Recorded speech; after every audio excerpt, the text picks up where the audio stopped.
Yo, what up? What's happening? You already know what it is. It's your guy, Fatty. Outside looking inside, surviving prison. Chia, hit that like button real quick for me, or that subscribe. We about to be getting busy. I got a lot of stuff planned, man. I want to get it all in. I want to finish the year out with a big bang. You know what I'm saying? So I know y'all saw my last couple videos, and it wasn't me like in front of the camera, but I'm doing some interviews like that. So I'm pretty sure that I'm gonna be doing a lot of those. I like that because it gives. I want to give other people that's been incarcerated an opportunity to, you know what I'm saying, speak their mind, and y'all hear from other people and not just me. Because my opinion is my opinion. You know what I'm saying? What I went through, the next person that's been incarcerated might not have went through like how I went through. I went through, I mean, for real, just right now as I'm talking and thinking, yeah, it's different routes that you could take in the penitentiary when you're in the penitentiary. And I went all the way to rough route, the street route, the yeah, because that was my story. That's how I had to do it. That's part of my story. That's part of my story. It helped me a lot. The way that I was, I'm not proud of. I don't like the way that I was. I was off my rocker. In there. I was doing stuff that could have got me killed. I was doing stuff to and getting into stuff with people that was never coming home, and they knew they was never coming home, and they already been gone from home for like 27 years. You know what I'm saying? And so doing something to me wasn't going to affect their time. Well, it was going to affect their time because it probably would have just got a roll to another institution, and they probably had stuff established where they was at, their little families, because it'd be whole little families. It'd be whole little communities inside of there. So, yeah. But I ain't gonna get. Let me hop off in here. I was in the comments. I said, let me dive in these comments, and when I got in here, I saw one, and this is related to how are sex offenders treated. So I appreciated this comment, so I wanted to read it. Let me grab my glasses. Yeah, I put my spectacles on. I don't look my age. I don't look like what I've been through. Yes, Lord. I am blessed. All right, so let me read this. Okay. Thank you. It's good to know that the man who molested and tried to rape me at 11 years old did not just chill in a cell with no other consequences. Probably didn't. I lived through years of hell. Prison didn't seem bad enough to me. I know child abusers are separated from their own. Oh, they're separated for their own protection. But I hope he wasn't always protected from the injustice he deserves for destroying my innocence and erasing my childhood. He died of a heart attack in custody. Dirty bastard. Even being an adult by then, I still felt relieved. I'm one of the lucky ones. Most girls don't get to see their attackers be held accountable. Nope. He was caught looking at kitty porn on the library computer. Stupid bastard. But most of them, you gotta be a something wrong with you to do that type of sick stuff anyway. Too bad all child predators are not that stupid. Right. Him going to jail was a gift from God. Yeah. I'm glad you stand strong, and you was able to get the justice that you got out of that, even though he had a heart attack. But for real, you ain't got to worry in there if he got that label on him. Some bad stuff happened.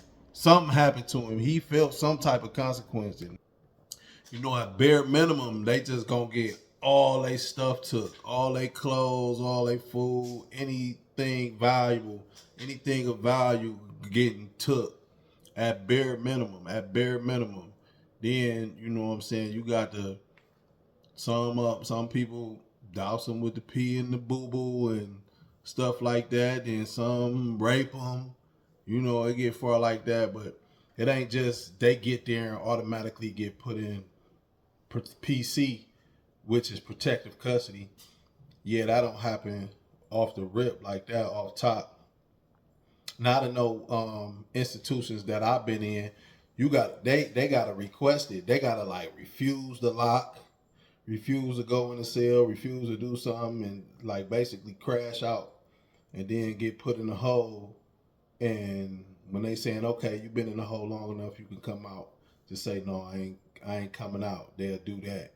And but what that'll do is just get them rolled, transferred to another institution, maybe farther out. You know, farther out, way far away from home, hours and hours, 3, 4, 5 hours away from where you live.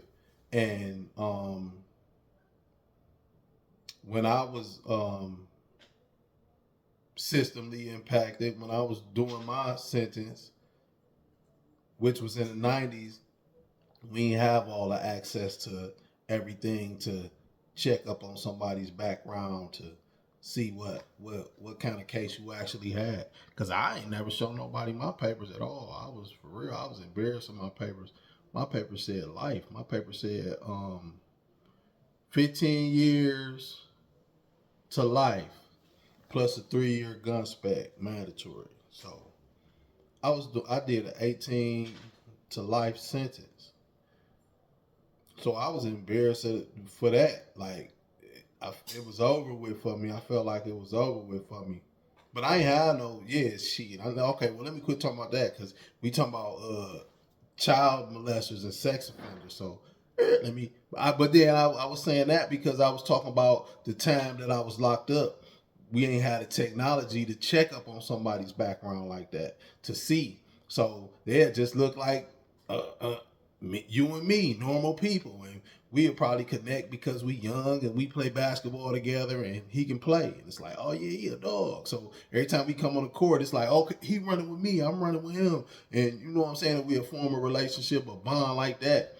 And so you don't know. But then I done came home since I done been home and I know the technology and I know how to look somebody up. So I've been doing background checks on everybody I know. I'm putting your name in.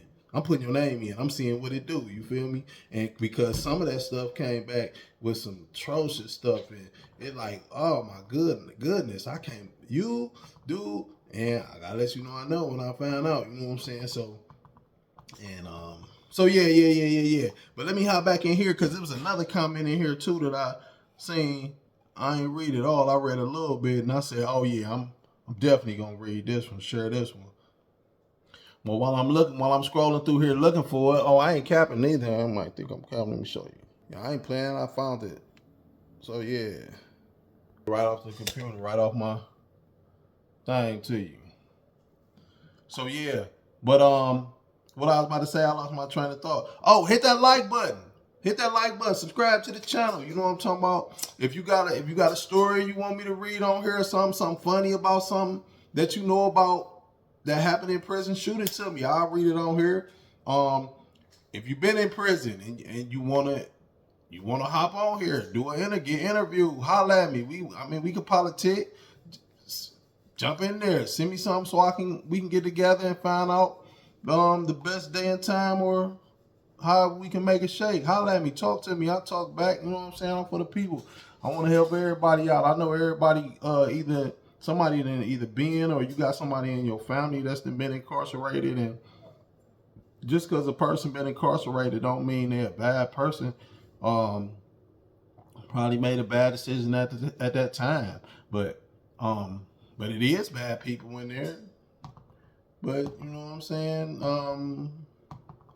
So yeah, we all human, so we gonna make mistakes. You gotta live and learn, live and let live. So let me hop in here. Okay, she say, I had a childhood friend get locked up for child abuse. He was treated rough in a Canadian prison. Canada. I'll start from the beginning. I'm from a suburb in Detroit. My parents had a summer home in Canada about 10 north of Point Peel. During summer vacations, he would spend the whole summers there. When school was on, we'd go on the weekends. One of my friends there was odd. I would even say he's off, but we just figured that's Richard. When I grew up, I heard a knock at my door from the Michigan State Police. They wanted to know if I knew Richard and if I was still in contact. I told the police that I was in contact and that I had gotten a letter that day, but I didn't get a chance to open it. I handed the letter to the detective and told him to go ahead and open it and read it. Well, old Richard got himself in big, serious trouble. The inmates were pissing on his food, adding poop to his drinks. Yep, that's about right. They would beat him up any chance they could. He told me in the letter that he would dress like a police officer and ask very young girls if they would like a ride home. Wow. He was a savage. As soon as they got in and the door closed, he locked it so they couldn't get out. He would then chloroform them and take them to his house and rape them over and over. Wow. Then take them back to where he got them from in Leamington, Ontario. Leamington?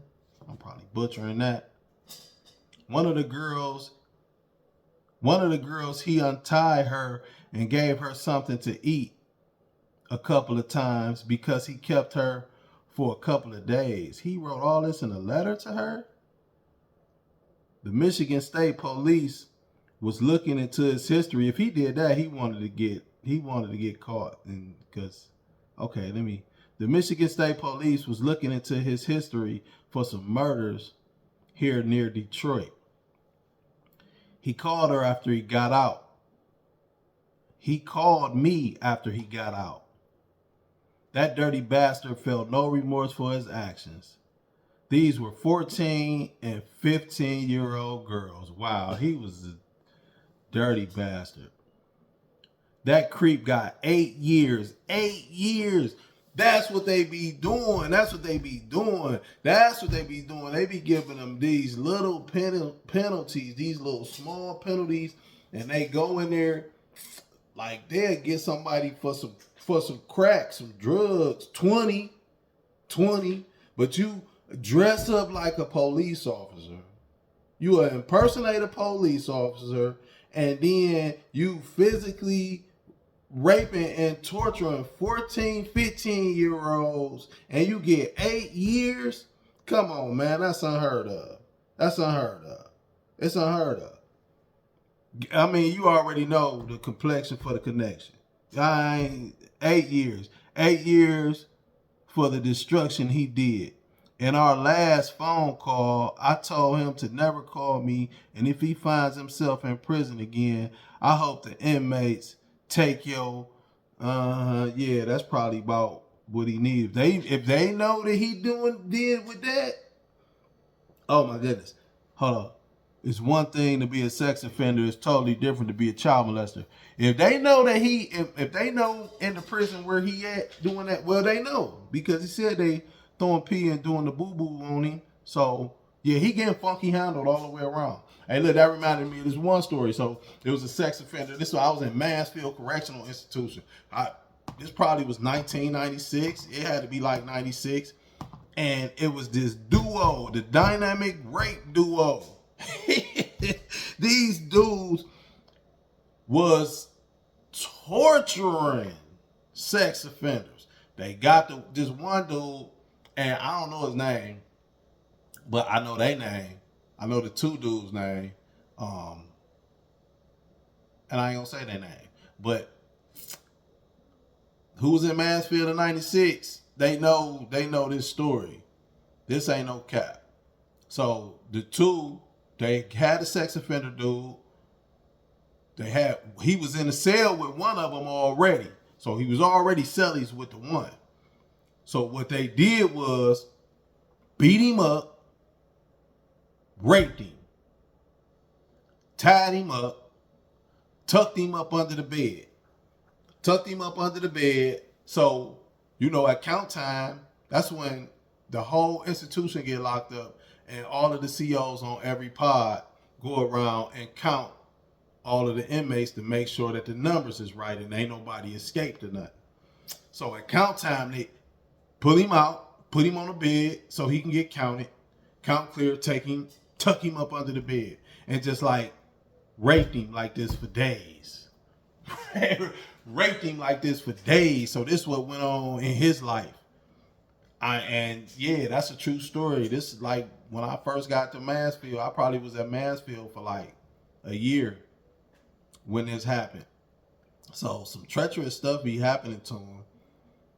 And not just to them neither, but yeah, definitely.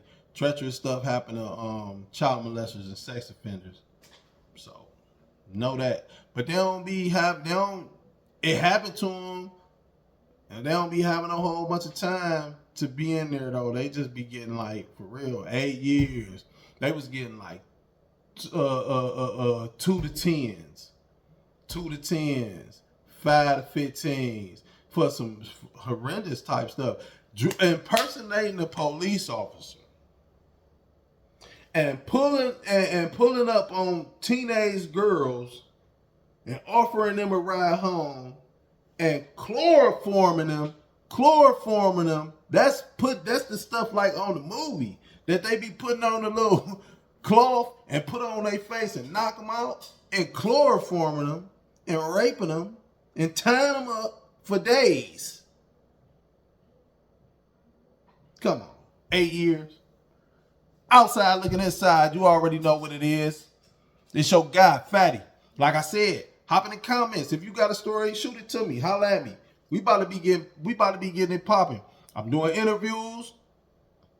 Holla at me. Outside looking inside, surviving prison. You know what it is. It's your guy, Fatty. You hates me.